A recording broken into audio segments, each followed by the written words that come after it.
अस्सलाम वालेकुम नाजरीन, आप देख रहे हैं न्यूज़ टॉक। मैं हूं यशफीन जमाल। नशा चाहे कोई भी हो, इंसान को हवास बाख्ता कर देता है और फिर इक़्तिदार का नशा तो ऐसा नशा है जो सर चढ़ कर बोलता है। गुज़िश्ता रोज़ HSN कॉलेज के प्रिंसिपल का इस्तीफ़ा सामने आया, जिसमें उन्होंने ये इल्ज़ाम आयद किया कि एक वफाकी वज़ीर के बच्चों की कॉलेज की फ़ीस माफ़ करने के लिए गवर्नर पंजाब बलीगुर रहमान की जानिब से कॉलेज के मामलात में बेजा मुदाखलत की गई, जिसके बाइस में बहैसियत प्रिंसिपल मजीद काम नहीं कर सकता। HSN कॉलेज के प्रिंसिपल माइकल थॉम्सन ने अपने इस्तीफ़े में कॉलेज के उमूर 1 अप्रैल से सर अंजाम ना देने और उसके बाद होने वाले दाखिलों की जिम्मेदारी कबूल करने से इनकार कर दिया है। अपने इस्तीफे में उनका मजीद कहना है कि स्कूलों में अकरबा परवरी और सियासत की कोई गुंजाइश नहीं। इंतहाई बुरी गवर्नेंस के बाइस मेरे पास कोई और चॉइस नहीं है। HSN कॉलेज के प्रिंसिपल का गवर्नर बलीगुर रहमान पर जानिबदारी का इल्जाम आयद करते हुए कहना है कि गवर्नर हाउस के जानिबदाराना इकदाम के बाइस गवर्नेंस का निज़ाम तबाह हो गया है। इससे कबल 23 मार्च को principal HSN college Michael Thomson की जानिब से मैनेजमेंट कमेटी को एक खत भी लिखा गया, जिसमें कमेटी को इस सारे मामले से आगाह किया गया। माइकल थॉम्सन का अपने इस खत में लिखना है कि गुज़िश्ता रोज इनको गवर्नर हाउस की जानिब से एक खत मौसूल हुआ, जिसमें अहद चीमा की दरखास्त पर कॉलेज पॉलिसी के बरक्स इनके बच्चों ईसा अहद चीमा और मुस्तफ़ा अहद चीमा की 3 साल की ट्यूशन फीस माफ करने का कहा गया। गवर्नर पंजाब के इस फैसले से कॉलेज को माली तौर पर नुकसान उठाना पड़ा। इस हवाले से ज़राए ने यह दावा किया है कि गवर्नर पंजाब के बोर्ड ऑफ गवर्नर्स की मंजूरी के बगैर बच्चों की फीस माफ की। दूसरी जानिब गवर्नर पंजाब बलीगुर रहमान ने HSN कॉलेज के प्रिंसिपल माइकल थॉम्सन पर इल्जाम आयद किया है कि प्रिंसिपल साहब साल में 100 से ज्यादा छुट्टियां करते हैं। गवर्नर पंजाब बलीगुर रहमान का इल्जाम आयद करते हुए मजीद कहना है कि प्रिंसिपल HSN कॉलेज 40 लाख रुपए तनख्वाह वसूल कर रहे थे, जिसका ऑडिट शुरू करवा दिया गया है और इंक्वायरी से बचने के लिए उन्होंने यह हरबा इस्तेमाल किया है। एक जानिब गवर्नर पंजाब के इल्जामात हैं तो दूसरी जानिब HSN कॉलेज के प्रिंसिपल ने इस्तीफा देने की कुछ वजूहात बयान की हैं। ऐसे में मामला मजीद तफ्तीश तलब होता जा रहा है। लेकिन क्या इस सारे मामले के अलावा भी कोई और वजह है जिसके बाइस मुस्लिम लीग नून की क़यादत HSN कॉलेज के प्रिंसिपल से नाराज थी? माजी करीब में कॉलेज में ऐसा क्या हुआ था कि मुस्लिम लीग नून की क़यादत की नाखुशगवारी का सबब बना? एक प्रोग्राम में जब वज़ीर इत्तलात पंजाब जनाब अज़मा बुखारी साहिबा से सारे मामले की बाबत दरियाफ्त किया गया तो वज़ीर इत्तलात पंजाब अपने जज्बात पर काबू ना रख सकी और माजी में वज़ीर आला पंजाब मरियम नवाज के खिलाफ HSN कॉलेज में लगने वाले नारों का इल्जाम प्रिंसिपल साहब पर आयद कर दिया। ऐसा महसूस होता है कि इक़्तिदार के नशे में मुस्लिम लीग नून की रहनुमा किसी कानून, ज़ाब्ते और अखलाक को मलहूज़े खातिर नहीं रख रहे। जहाँ एक जानिब HSN कॉलेज के प्रिंसिपल खराब गवर्नेंस के बाइस अपने ओहदे से मुस्ताफ़ी हो गए हैं, वहीं मुस्लिम लीग नून के MPA पुलिस की जानिब से काले शीशों के बाइस अपनी गाड़ी रोके जाने पर सीख पा हो गए। मुस्लिम लीग नून के MPA का पुलिस वाले को मुखातिब करते हुए कहना था कि मैं कोई अल्लाह तल्ला MPA नहीं हूँ, तुम्हें अपने इक़दाम की मेरे से माफ़ी मांगनी पड़ेगी। मेरे मगर गड्डी ला के आए हो, दसो बंद नहीं होना, मतलब नहीं बंद होना। अल्लाह तल्ला MPA नहीं है, सारे ने सामने करो माफी चाहने। नहीं बंद नहीं होना, ये चलना है। अगर नहीं यही वाम और उत्थे जानी है और ये वधनी है, ये भज जाना। मैं पूरा दरोगे का चौक कट्ठा करके मैं तुम दस दिया जी तू गलती कर बैठे ना यासर भाई, बड़ी बड़ी तू गलती कर बैठा। नहीं सॉरी कर कैमरे के सामने नहीं, अगर नहीं करेगा बहुत भैड़ी होनी है। मैं पहले दस दिया, अगर तुम माफी नहीं मंगोगे मैं बड़ी भैड़ी चीज है, मैं जी हज़रत अली का ये कॉल कि इक़्तिदार, इख्तियार और दौलत इंसान को बदलते नहीं बल्कि बेनकाब कर देते हैं, इसकी नज़ीर मुस्लिम लीग नून के मौजूदा दौर इक़्तिदार में भरपूर नजर आ रही है। लेकिन ज्यादा हैरत की बात तो ये है कि इक़्तिदार भी वो जो किसी की मरूने मिन्नत है, न जाने कब खत्म हो जाए कुछ पता नहीं। ऐसा इक़्तिदार जो कि बिना इख्तियार है। मौजूदा हुकूमत को तो ये इख्तियार भी नहीं है कि वो अपनी टीम ही खुद मुंतखब कर सके। इस बात का बरमला इजहार मुस्लिम लीग नून की क़यादत की जानिब से खुद किया जा रहा है। इन सभी इशूज़ पर बात करेंगे। हमारे साथ प्रोग्राम में आज बात करने के लिए मौजूद है पाकिस्तान मुस्लिम लीग नवाज से राना एहसान अफजल ने हमें ज्वाइन किया। बहुत शुक्रिया राना साहब आपका, आपके वक्त के लिए। पाकिस्तान पीपल्स पार्टी से कादिर मंदोखेल साहब मौजूद हैं, thank you so much sir for your time. और पाकिस्तान तहरीक इंसाफ से अजहर सिद्दीक साहब हमारे साथ प्रोग्राम में मौजूद होंगे। मैं मंदोखेल साहब सर आपसे गुफ्तगू का आगाज़ कर लूँ। आप लोगों ने ज़ाहिर है क्योंकि इस वक्त जो हुकूमत है पाकिस्तान पीपल्स पार्टी की सपोर्ट बड़ी कलीदी, बड़ी इंपॉर्टेंट है इस पूरे सेटअप के अंदर। जो कुछ चीज़ें, कुछ मामला इस वक्त सामने आ रहे हैं, वो कल से हम सुन रहे हैं कि पाकिस्तान मुस्लिम लीग नवाज की हुकूमत का पहला ऑफिशियल स्कैंडल आ गया। HSN कॉलेज का जो सारा मामला है, जो कुछ उसके अंदर हुआ, कैसे देख रहे हैं सर? एक लीगी MPA किसी थानेदार का तबादला करा रहा है, उसको धमकियां दे रहा है। एक और लीगी MPA जो है वो सुना है कि उनकी कोई ज्वेलरी चोरी का कोई मामला है, उसके अंदर जिस तरीके का सलूक उन्होंने करवाया है उस क्लब के स्टाफ के साथ, वो भी एक अनोखी कहानी है। फिर ये HSN वाली स्टोरी तो बिल्कुल ही कोई समझ से बाहर है। ये क्या हो रहा है सर? जी, मेरे ख्याल में इन छोटी छोटी बातों को अगर आप एहतियात तोड़ने का सबब बना रहे हो तो वो आप लोग नाकाम होंगे। उसकी वजह ये है कि जो HSN की स्टोरी है, जहां गवर्नर ने अप्रूवल दिया है, जहां जो गवर्निंग बॉडी है उसने अप्रूवल दिया है, और एक शख्स जो 2 साल से या मजीद 1 साल उसकी पोस्टिंग या सरकारी जो मुलाजमीन होते हैं, और इसको वेडलॉक पॉलिसी भी कहता है, कौमी असम्बली में इसको मैंने पेश किया था, वेडलॉक पॉलिसी, और कम्युनिटी से मैंने अप्रूव भी कराया था, तो इसमें कोई अर्ज नहीं है। लेकिन साथ साथ जो इसमें गलत बात है वो ये है कि गवर्नर ने प्रिंसिपल के खिलाफ इंक्वायरी शुरू करा दी है कि 40 लाख रुपए तनख्वाह ले रहे हैं। तो 40 लाख तनख्वाह तो वो आज से तो नहीं ले रहे हैं, वो पहले से ले रहा होगा और बाकायदा गवर्निंग बॉडी का अप्रूव होगा।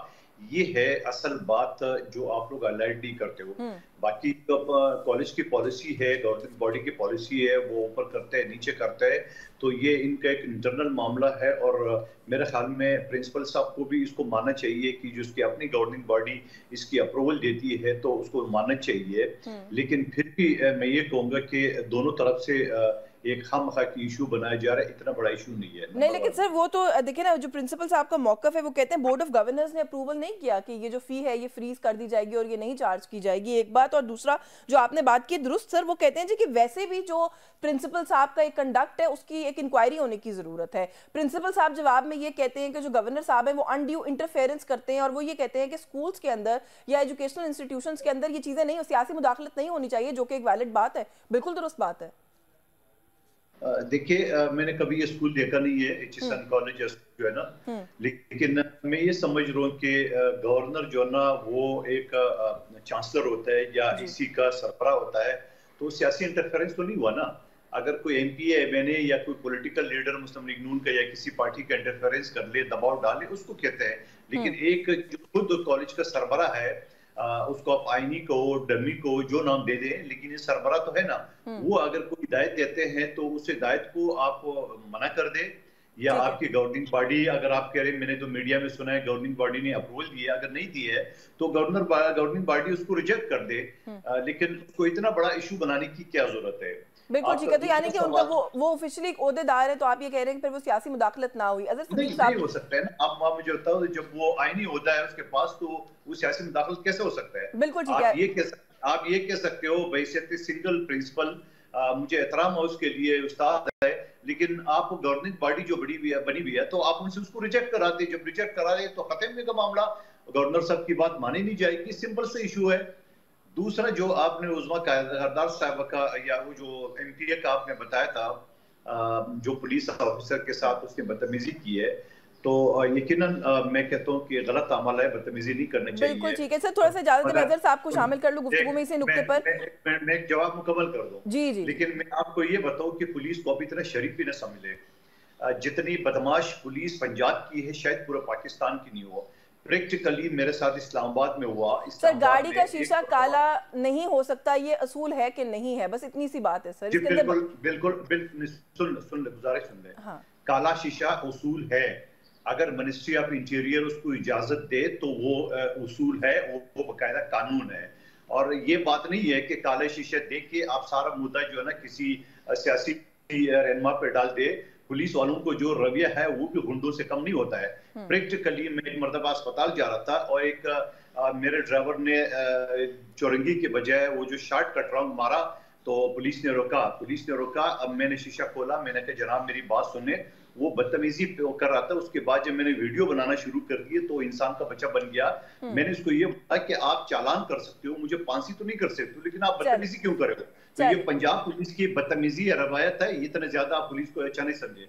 ठीक है, चलो इसी इशू पे थोड़ा राना एहसान अफजल साहब को गुफ्तगू में शामिल कर लेते हैं। राना साहब, किस तरीके से आप एक्सप्लेन करेंगे या क्लैरिफाई करेंगे इस सिचुएशन को? क्योंकि एक तरफ गवर्नर साहब कहते हैं 40 लाख रुपए तनख्वाह की इन्वेस्टिगेशन होनी चाहिए, फिर वो कहते हैं जनरली जो उनका कंडक्ट है वो छुट्टियां बड़ी करते हैं, उसकी इन्वेस्टिगेशन होनी चाहिए। अज़मा बुखारी साहिबा गुस्से में एक टॉक शो के ऊपर आखिर में ये फरमाती हैं कि मरियम नवाज के खिलाफ नारे भी इसी प्रिंसिपल ने लगाए थे, इसका तो कंडक्ट ही ठीक नहीं है। मसला क्या है सर आखिर में? थोड़ा सा एक्सप्लेन कर दें हमें प्लीज।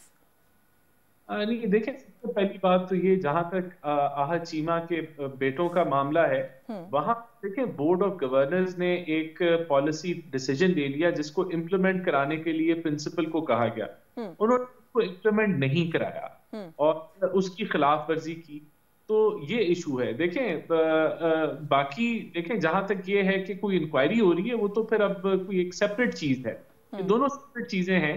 तो जहां बोर्ड ऑफ गवर्नर ने एक पॉलिसी डिसीजन ले लिया, उन्होंने वेव ऑफ कर दी फीस, उसकी इम्प्लीमेंटेशन की मोडालिटीज को डिटरमिन करने के लिए प्रिंसिपल को कहा गया। प्रिंसिपल ने 1.5 साल या 2 साल कोई उसके ऊपर अमल दरामद नहीं किया और तो उसकी खिलाफ वर्जी करते हुए बच्चों का नाम भी स्ट्रक ऑफ कर दिया। तो प्रिंसिपल के पास तो ऐसी कोई अथॉरिटी नहीं है कि वो बोर्ड ऑफ गवर्नर्स के फैसलों को रिजेक्ट करे या उसको ना मान सके। वो खुद बोर्ड ऑफ गवर्नर्स के मेंबर होते हैं, तो वहां तो मेजॉरिटी से फैसले होते हैं। ठीक है, नहीं चले, ये एक इशू के ऊपर मैं आपकी बात को हम मान लेते हैं कि ऐसा ही हुआ होगा, बिल्कुल दुरुस्त है। लेकिन फिर मैं वही कह रही हूँ ना कि जस्ट बिकॉज एक इंसान के साथ you did not start of at the right footing, तो आप शुरू हो जाएं कि उसकी तनख्वाह कितनी है, $15,000 आई थिंक उनकी अग्रीड सैलरी है, वो जो अब रुपीज में कन्वर्ट करके जितनी भी बन जाए, तो वो तो सैलरी है ना, उसमें इंक्वायरी किस चीज की करवानी है? देखिए, ये तो अभी ये मीडिया के जराए में ऐसी बातें आ रही हैं कि कोई इंक्वायरी हो रही है और किस बुनियाद पे हो रही है, वो भी ये तो डिटरमिन करना पड़ेगा कि क्यों इंक्वायरी हो रही है और जो बॉडी इंक्वायरी कर रही है क्या वो ये कैपेसिटी कैपेबिलिटी रखती है इंक्वायरी करने की, और अगर वो रखती है तो डेफिनेटली उसके पास कोई जवाब होगा इंक्वायरी करने का। और अगर वो इंक्वायरी कोई टारगेटिंग करके की जा रही है तो वो इंक्वायरी में साबित हो जाएगा। नहीं, टारगेटिंग ही हुई ना जी। अगर एक इशू बनने के बाद अगर आप लोगों का आपस में कोई नहीं बात बन रही तो आप किसी और तरफ निकल पड़े, टारगेटिंग ही होती है। और एक तरफ वो इस्तीफा दे रहे हैं और आप कह रहे हैं इंक्वायरी होगी, दूसरी तरफ विफाक की तरफ से उनको रिक्वेस्ट किया जा रहा है कि इस्तीफा वापस ले लें और अपनी रिस्पॉन्सिबिलिटीज को रिज्यूम करें। ये माजरा भी समझ नहीं आ रहा। देखिए, मैं तो इंक्वायरी के बारे में मैं कैसे कमेंट करूं कि मुझे पता ही नहीं है कि इंक्वायरी का लेटर जो है वो क्या कह रहा है और किन बुनियादों पे इंक्वायरी हो रही है। बहरहाल टाइमिंग बिल्कुल आप सही कह रही हैं कि जहां एक तरफ वो इस्तीफा दे रहे हैं और साथ ही इंक्वायरी शुरू हो रही है, तो ये इसके ऊपर सवाल उठता है। बहरहाल ये तो जब डिटेल में जाएंगे तो पता चलेगा कि किस बुनियाद पे इंक्वायरी हो रही है और क्यों हो रही है। जी, प्रोग्राम में यहाँ पे एक ब्रेक शामिल करेंगे व्यूअर्स, हमारे साथ रहिए।